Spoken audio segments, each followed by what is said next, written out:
me now is a guy who has a big presence in the world of sports memorabilia. He's the CEO and founder of Vintage Sports Card Club, and we are excited to have him on today. ONNJ Chiavelli, welcome to the show. Thank you, Mike. Appreciate it. Very excited to be here. We're excited to have you. So let me start by asking, how did you get started as a memorabilia dealer, and how long have you been doing this for? It's now over 40 years, and it started off at, as a kid back in the 70s, and I was collecting actually tobacco cards in flea markets at 25 cents a piece before anybody knew what they were. So it was quite amazing. I had the cards of my era, and we were flipping back in the day. Used to flip to win the cards, but I love those little pictures, and I compiled a big collection early on. That's fantastic. So now, what did you collect as a kid, and what were some of your most prized possessions growing up? Yeah, like I said, in the flea markets, they used to have like silver pocket watches and silver spoons and all these little tobacco cards. So I was buying all those tobacco cards and buying like Ty Cobb for like 50 cents back then. So by the time I got into high school, I had a massive collection. I sold it and got my first car. It was wonderful. I bought a 72 Monte Carlo and had a show car out of it. And it was a wonderful, start off to a career of collecting. And from childhood to now, what have been some of your greatest finds along the way? I would say the greatest find would be that we were at Yankee Stadium and we had two guys come up, two young guys. They kept telling us they had two homes full of cards, two actual full homes full of cards. We finally went up. It was up in Albany. We drove 5-6 hours up there, and they really did have two full houses, basements full of vintage, cards. It was an incredible find. And I will say there was two near finds that I had. One, a 90-year-old woman went into my friend's store, had a wooden suitcase full of tobacco cards. I thought it had the Wagner card, the $5 to $10 million card. Every time I was going through these tobacco cards, and there was one other card that looked just like the Wagner, and there was 5 of them in there, and we were ready to buy this collection. It was the most incredible find I think ever. There was 100 triple folder cards, tobacco cards that were in cellophane, never saw light, and were white as if they were printed yesterday. We offered her a lot of money at the time. She got on the phone. She called her brother. The brother said, "No, they're part mine. Don't sell them. Can't sell them." So we just missed that one. And then one other one I will say was 50 unopened boxes from the 1950s, probably today worth well over $1 million. We found the guy who had them. We chased him for 7 years. He gave it to his son. We chased the son. We offered the son a car. He wouldn't take it, and we just missed that one. But 7 years on the chase. That's part of the game. You're on the chase all the time. And Andre, how were you able to build your passion into a company? Talk to me about how it all came to be. I think I started, with getting onto eBay and started building a business there. I have like 12,000 perfect feedback since 2007, and then I formed relationships with JSA, Jimmy Spence, and some of the authentication people, and started to build it from there. And that led towards the Yankee Stadium story. Now, you invented a device called the Inspector Scope that had a big impact on the world of sports memorabilia. How does that work, and how did you get the idea for it? Yeah, basically, way before grading started, there were people from the art business that were used to restoring artwork. So they got into the card business and were restoring cards. So they were making old damaged cards look like they were newer. And the value was dramatic on some of those cards. So I went to... I bought some cards, went to a friend, John Burgandy, in the city. He had a coin and collectible store. And John turned off the lights. And while he was checking the cards, he was checking with a blue light. And I was like, wow, does anybody really know about this technique? Because it shows where the cards were touched or restored or colored.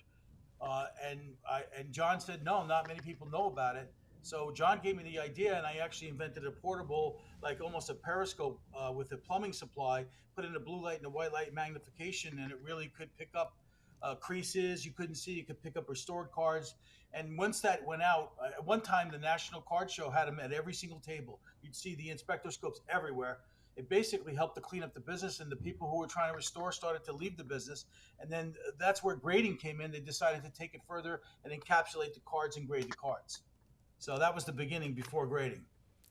Now, we can tell you love the Yankees. You do a lot of work with the Yankees. Can you talk about your affiliation with them? Yeah, in 2009, I went to the stadium and I was like really looking for the older memorabilia stuff, the history of the Yankees, and they were selling more of the current. And I was fortunate to get a hold of my friend Michael Aparo at Legends, and Legends really gave me a start there to bring in the history of the Yankees and cards and memorabilia. And we really focused on beautiful cards. I went to the museum.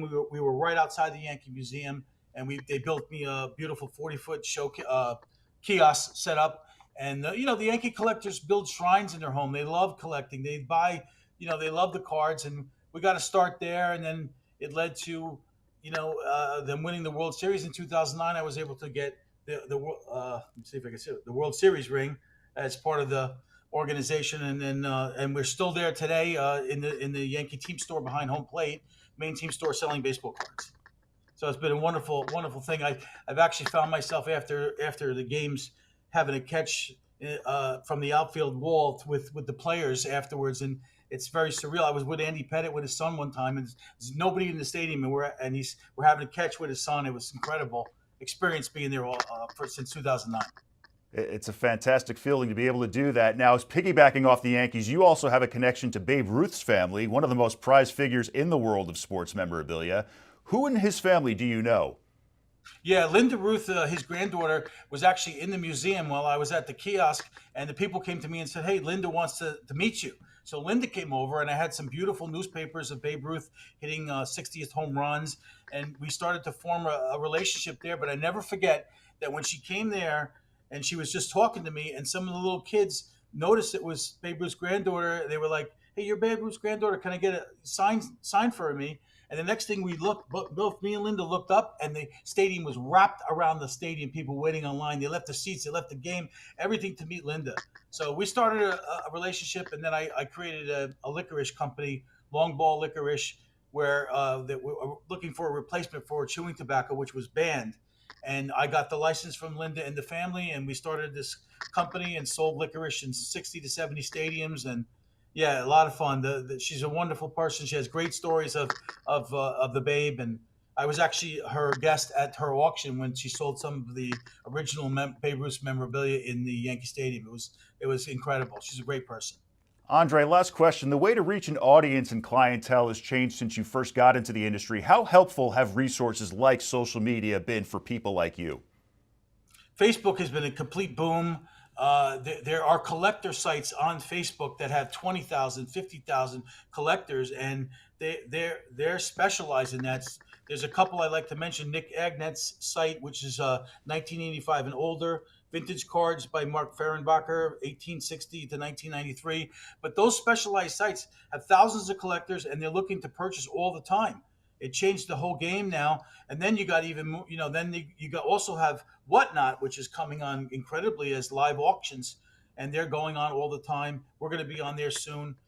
We are one of the dominant people on the Facebook collector sites, and it's wonderful because there's a huge following, and it's just getting stronger and stronger. Cards, you saw Tom Brady, he bought his 5th card store now, and cards are on the front page of every news media every day. You see Google, it's cards. Everything is about cards. So the industry's booming, and it's great to see that. It's a clean hobby. Kids love it. Now the kids, it's a funny thing I have to say, the kids come in now as businessmen. They're at the shows at 8 o'clock in the morning with a metal case. They're ready to negotiate, make trades, make deals. They're 12 years old, 13 years old. We were collectors. They come in as business people because they know they could buy and sell. It's interesting. But, overall, if you look at the history of cards, they've gone up more than stock markets and other investments, and the primetime collectibles is just skyrocketing. So it's been a great run, a great business, and it's just really something nice to enjoy. Andre Chiavelli, founder and CEO of Vintage Sports Card Club. Best of luck to you and your company, and thanks so much for coming on today. Thank you very much, Mike. Appreciate it. Say hello to Lisa. Thank you, Lisa. Take care. I will. Coming up, we'll talk to a Kean University swimmer who just earned Rookie of the Year honors for the New Jersey Athletic Conference. Stay with us.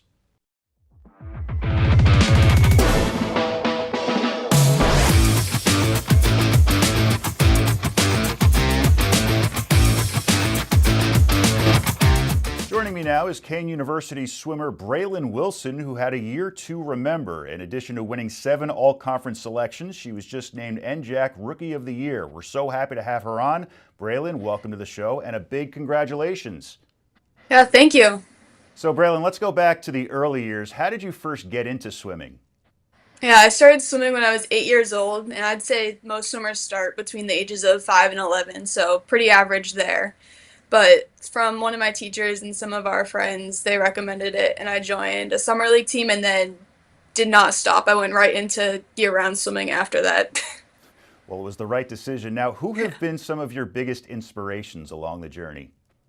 I was never one to really idolize Olympians or whatnot, but I always looked up to like older teammates and those faster, older people within your local swim. Like, it's your local swim committee. So I'm from New England swimming, so all of those older swimmers, you watch them, you're like, I want to get those times, I want to beat them. And then at some point, once you hit like 15, everybody's all racing together, so you do get that chance to actually race them.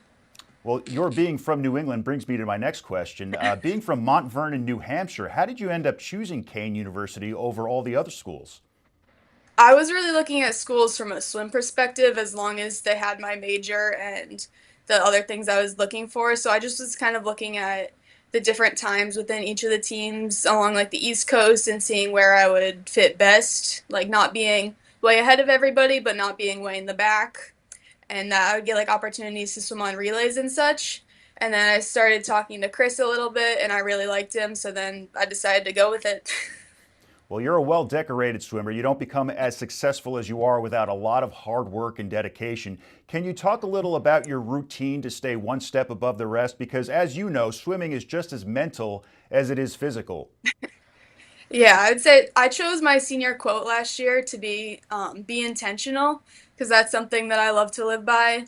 And it kind of just means simply being aware of what you're doing all the time and the why. So yes, you're intentionally working hard in the pool, but also you have to be intentional with your rest. Um, so if you're having a lighter day, still being thoughtful about something and taking that time. And it also goes to like any area of life, really. Like you can have fun, but just know you're doing that to have fun. So you need a good balance of everything in life. And I'm also just a very technical person, so I'm very intentional with my stroke and everything. That's usually what I focus on more than speed, especially in practice, because what we like to say is if you're just swimming like an 8-year-old boy, you're kind of just spinning your wheels and just going. And while it might go fast, in the long run, that's not going to do much for you. You need to have all the work under the water as well. And that also really helps to avoid like injuries and you get the most out of just if you're intentional with your stroke and you're holding a lot of water, you'll go a lot further. And then you can work on adding in that like hardcore speed. There's always more to it than meets the eye. Now, talk about your team's performance this year and some memorable swim meets that you girls had. I think our team had a really good dynamic this year, which is hard to do when you have a group of 15 college girls. It's kind of hard to get through a whole season without any drama or any of that. But we didn't really have any of that this year, which was honestly surprising, but it was we were all very happy with that. I think a lot of our favorite meet this year was against Coast Guard and Roger Williams. So we went and we did an overnight, and we got to spend the day before in Mystic, just going through all the little shops and by the water. That was super fun. And then NJAC's, that's always going to be fun. That's your big end of season conference meet. So we had a ton of fun there, and I think almost everybody went a lifetime best or a season best by a lot.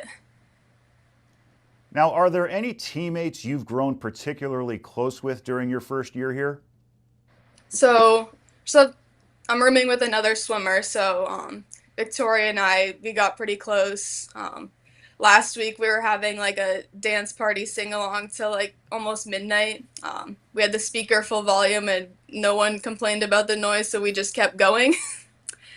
And then another teammate I got really close with quickly was Abby Burns. In the first few weeks of the season, she would invite us out to go do things in her room, and then we got close really quick, just doing whatever we wanted to. And then we started doing a lot of movie nights, going pretty late at night, but we had a lot of fun with that.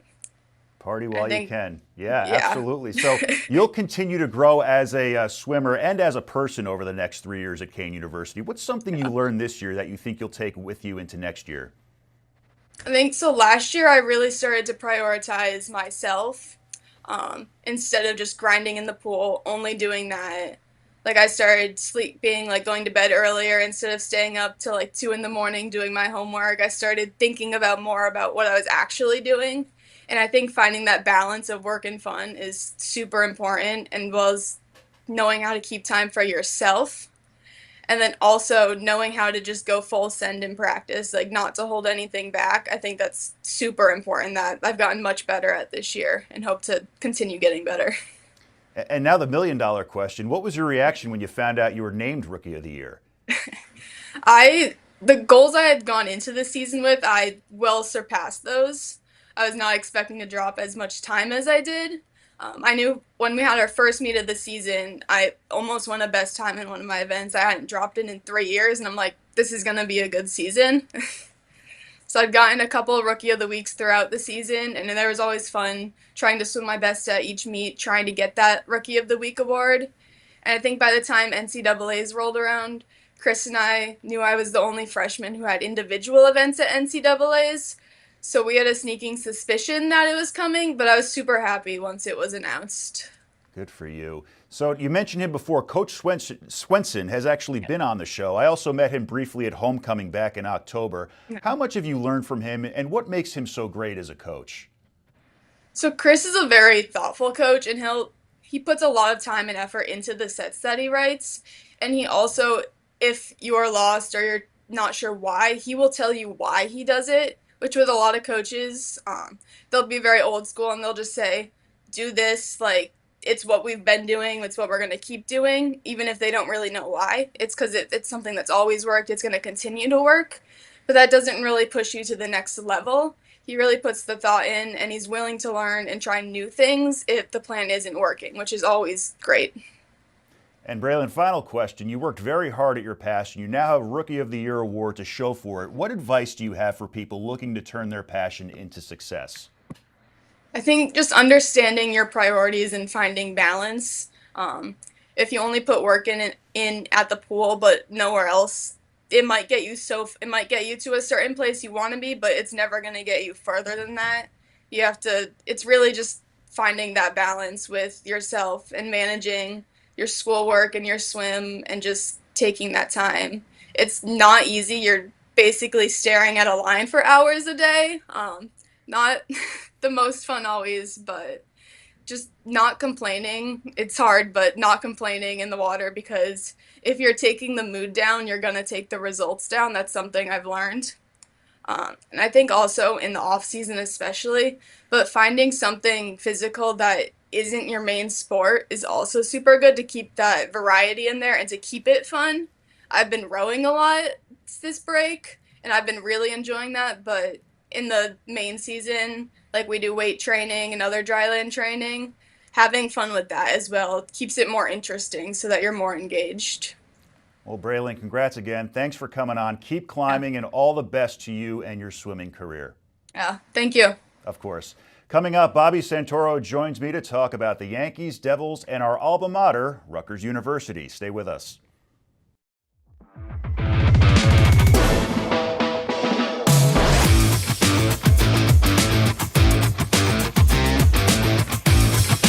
Joining us now is one of the busiest guys I know, our very own Bobby Santoro. He's here to talk Jersey sports. Bobby, thanks for coming on. How are you, my friend?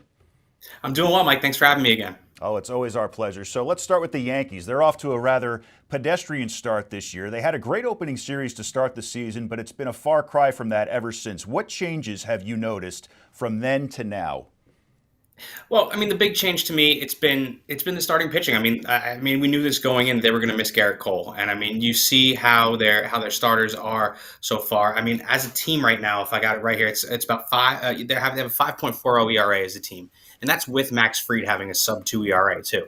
So I mean, you look at the rest of this rotation. I mean, Will Warren has been fine. I mean, he has a right now his ERA is if I'm looking, it's 5.14. So he's over 5, but he's a young starter. You expect that from him. You see Marcus Stroman right now with as a 5 starter even and an above 10 ERA. And Rodon hasn't been what you wanted him to be either. So, I mean, it's really the starting pitching kind of trying to keep him into games. I mean, the offense obviously has tapered off a little bit with the exception of some. But, you're missing Garrett Cole, as we all knew. And obviously it's going to be a big topic of the season for them trying to, get another starter or try to be able to get somebody who can help this rotation along. Well, one of the pleasant surprises this year is Paul Goldschmidt. He's a veteran first baseman who replaced another veteran first baseman in Anthony Rizzo. Now, there may have been some doubt because of his age, but at age 37, he's looking like he was in his prime back with the Diamondbacks, batting .357 and proving to be a very necessary part of the lineup. Yeah, I mean, with him, he just looks like a Yankee to me. It's one of those scenarios where you see him, it feels right. I mean, you wanted him. I mean, I wanted him to be a Yankee years ago, and watching him in the World Baseball Classic a few years ago too, it was fun to see. But really having that Renaissance year at Yankee Stadium, being able to, I mean, it really just tailors to him too. I mean, he's not your prototypical pull hitter. He loves going the other way, so he can. We saw it yesterday. I mean, he got robbed of a hit, but he went the opposite field, going to right field there too. So he's really somebody who on the year right now with him, he's 357. He only has one home run, but he has 4 doubles. The RBIs aren't there, but that's because they've let him off a bunch of times too. So he's just a veteran presence that they need. He's Anthony Rizzo, but he's hitting. And I loved Anthony Rizzo too, but Rizzo obviously tapered off towards the end there. So you'd love to see that from him. You'd love to see that out of a veteran. And I'm sure he's become another leader in the clubhouse along with Aaron Judge, which is what the Yankees have been lacking outside of Judge since CeCe and Gardner left.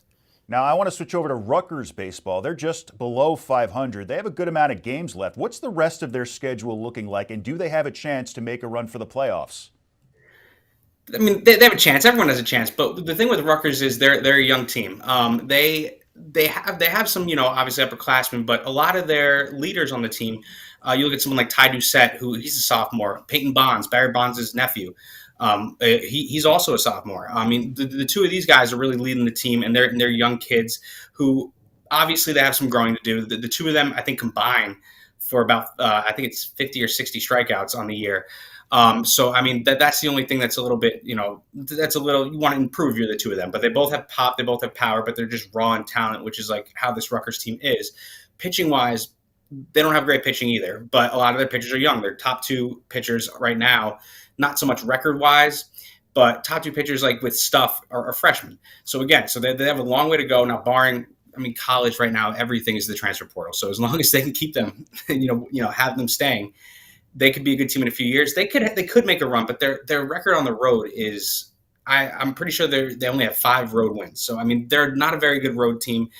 I would love to see them make a run. I'm not saying they can't, but I think it's more of just building for the future if you're this Rutgers baseball team. I agree with that. Now, sticking with Rutgers, but changing sports, Dylan Harper has declared for the NBA draft. He's only a freshman. Is this the right choice to do now? I mean, I think it is just because we all knew it was going to happen. Him and Ace Bailey, kind of declaring. I would have loved, as a Rutgers person, I'm sure would have loved to have him back.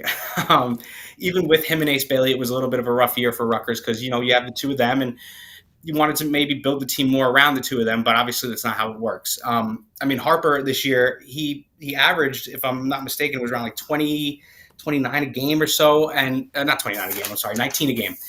But he was actually ranked 29th in the country in scoring. That's everyone, out of everybody, not just freshmen. So, I mean, he can score. He has some growing to do, obviously, but you want to be able to get into the NBA as early as you can to start playing with the talent that you're going to be playing with for the rest of your career. You're going to see him. He has to still get his grown man weight, as people say. Like, he's still a kid. He's got to build up, and you'll see him grow throughout, his entire career. But you just want to start playing that competition right away outside of college and be able to start growing as a player. So I think it's a good move for him. We'll miss him, but I mean, I think it's going to benefit him in the long run. Now, the other red and black jersey team, the Devils, recently clinched a spot in the NHL playoffs. They'll play the Carolina Hurricanes. Do you feel confident as they enter the postseason? Well, I mean, look, you feel confident in the team because you like what you've seen from them. It's been tough since Jack Hughes has been down, and they're not going to have him. And it's obviously, I think they're kind of playing with house money. If you're me now, when it comes to the Devils, like I'm a very optimistic fan when it comes to them, and I love watching them and everything. But you see how they've been since I mean, Jack Hughes went down, I don't know how long ago now, and he's still number 2 in the team in points. So you have that, but I mean, you love what you're seeing from like people like Jesper Bratt and obviously Nico Hischier and Timo Meier obviously leading the way. Markstrom's been all right. He's led some goals here and there too, but you want to see Carolina's a team that's always been good in the playoffs. I mean, they knocked the Devils out a few years ago, and that was with Jack Hughes and with the Devils on a big run. So it's going to be tough to see. I think it'll be fun. It'll be fun to watch. Carolina's also, I believe, 10 points better than the Devils. So, I mean, look, it's a metropolitan matchup. So we'll see what happens. I don't think I mean, look, I would love to see them make a run. I just don't want to sound too optimistic. We'll see what happens, though. And finally, looking back on their regular season, what were some of the Devils' greater success stories? I mean, you look at, like you said, I think Jesper Bratt's always been great. I mean, him coming up, leading the team now in points. Obviously, it's really the assists that for him. I mean, his assists have been like being able to find people on the open ice and be able to find the right person to score. Nico's obviously been the leading scorer on the team, obviously also since Jack's been down. But it's been just the whole team as a unit kind of coming together. I mean, you have all the names that you've had, for years. Dougie Hamilton, you have Luke Hughes, you have all these players coming together. They've always been more. What I think it's been great to see since Jack Hughes went down is that you've seen more of a team effort from them in the sense of everyone kind of contributing, and it's been great to see. It's been fun to watch, and obviously not what it'd be nice to have him here, but since he's not here right now, we'll see what happens and see if they can make a run. We can only hope for the best. Bobby Santoro, thanks as always for the professional insight, my friend. Thanks, Mike. Thanks for having me. Well, that's it for this week's show. I'll see you next Monday. And remember, for all New Jersey sports and news, head over to ONNJ.com.